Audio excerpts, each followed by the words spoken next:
Time now for the morning rush. A second death now reported from flooding in Texas. This morning, more rescues expected after the rapidly rising waters left hundreds stranded in Houston. 13 Texas counties now declared disaster zones after Tropical Depression Imelda left her mark. Some areas seeing more than 40 inches of rain. One interstate shut down for 9 hours, leaving drivers stranded. Connor. We're expecting more thunderstorms in eastern New Mexico, and that'll be the trend into the weekend. Slight chances along I-25, but the focus point is going to be eventually just southeast New Mexico by the time we get to tomorrow. Severe storms are going to be possible near the Texas border with these daily round of thunderstorms towards eastern New Mexico. Meanwhile, it's going to be a perfect start and a perfect weekend for central New Mexico, the northern mountains. Nothing but blue skies once we get to Saturday. David? A man is dead following a fight in northwest Albuquerque. Now, police say it happened shortly after 8 p.m. last night. Officers were responding to a call in the area of Cruces Central. Now, they say they found a man with injuries from a fight between several people. That man was taken to the hospital where he later died. There's no word on any suspects, and the investigation continues. FBI raids will continue across the state as agents track a violent prison gang. A federal search warrant says leaders of Sindicato de Nuevo Mexico are ordering members to target government informants, witnesses, federal agents, and prosecutors. Raids began Wednesday in Albuquerque. They continued in Santa Fe and Espanola. A new UNM student could be expelled from the school for bringing guns into a dorm room. 21-year-old Stephen Doe was arrested Wednesday. University police searched his room, finding 2 handguns and a rifle. Police say the student showed them an off-campus storage room where he had other weapons. It appears, they say, that he simply is a fan of guns. APS officials say they're going to be monitoring a problem of hypodermic needles on one high school campus. Recently, a mother at Highland High School says that she's been cleaning up the needles from the practice field near Zuni and San Mateo.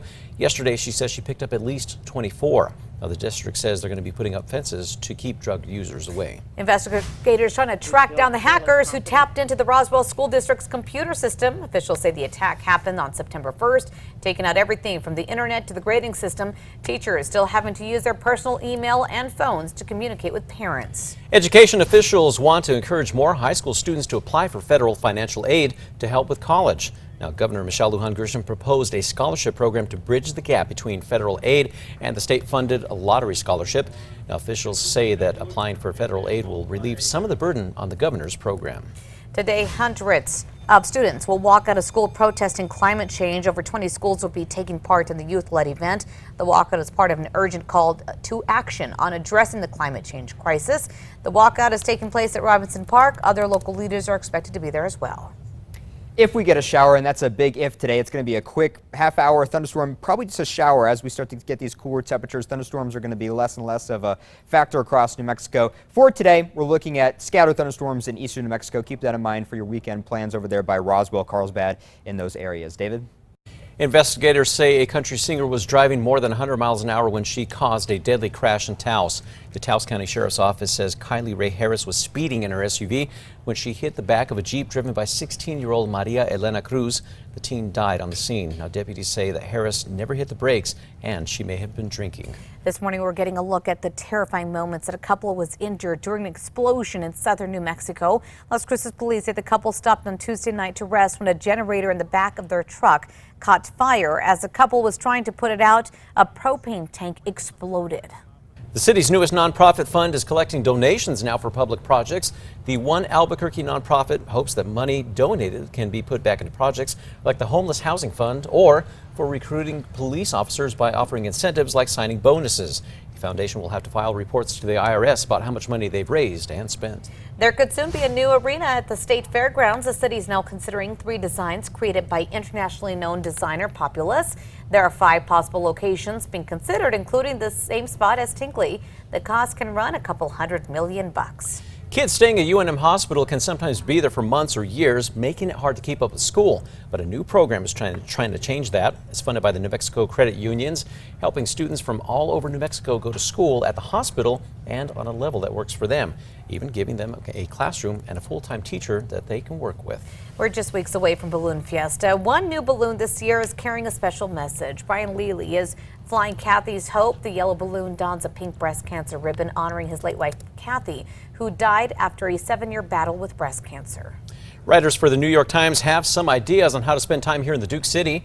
The paper is featuring Albuquerque in their 36-hour series. Now, on their list of things to do is renting a bike from Old Town's Routes Bicycle Rentals, eating at Duran's Pharmacy, and stopping by at Los Poblanos Farm. Now, we have a link to the article. You can find it at alwaysonkRQE.com. Albuquerque's own Jason Duvernay is back on the Jeopardy stage tonight. Last night marked Jason's 15th win. He's now number 5 on the all-time highest regular winnings list, and he's in 5th place on the all-time Jeopardy consecutive game winning list.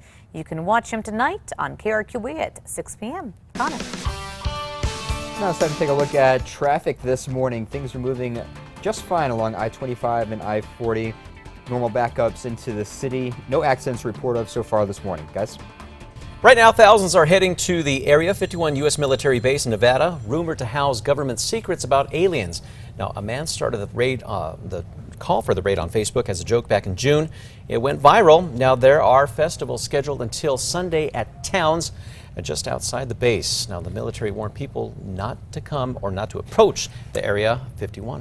Yeah, because they say they'll arrest trespassers, so be aware of that. At the very least, Hopefully they come in peace. Here's a look at satellite radar. We've got a few showers out there. That's actually quite a few of them. They're just not that heavy. So things drying up in Roswell. Looks like not too much rain in Artesia or Carlsbad. So Artesia, you're right in the edge of some of those heavier downpours. And farther northeast, we got a few showers and a couple strikes of lightning in Roosevelt County. Things right now are dry in Albuquerque and Santa Fe, and that's the way things are going to be for the rest of the morning. We start looking at some afternoon thunderstorms popping off the mountains around 3, 4 o'clock in the afternoon.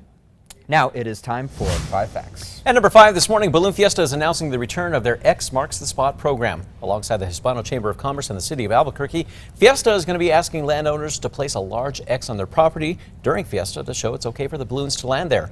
Participating landowners will be able to win one of 9 large gift baskets. It's the second year for the program, and it now includes spots in Rio Rancho. Number 4 now, new program is now aimed at helping kids to keep up with school who are staying for long periods of time at UNM Hospital.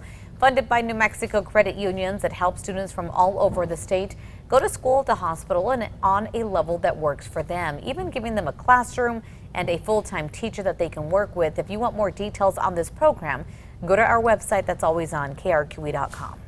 Things calming down for most areas like Albuquerque. Slight chance of rain later on today. We're talking 60s, 70s in the morning, and then 83 degrees for a high temperature, so actually slightly cooler than yesterday. Today won't be completely quiet. Still looking at thunderstorms in eastern New Mexico. On to number 2 now. FBI raids will continue this morning across the state as agents look for evidence to help lock up key members of a violent prison gang. Agents say Sindicato de Nuevo Mexico is reorganizing. A recently unsealed federal search warrant says leaders of the gang are giving their 250 active members new rules to target government informants, witnesses, federal agents, and even prosecutors. So far, the 5-year-long investigation has resulted in 127 arrests and solved 9 cold case murders. And at number 1 this morning, breaking overnight news. 1 person is dead following a fight in northwest Albuquerque. Now, Albuquerque police say it happened shortly after 8 p.m. last night.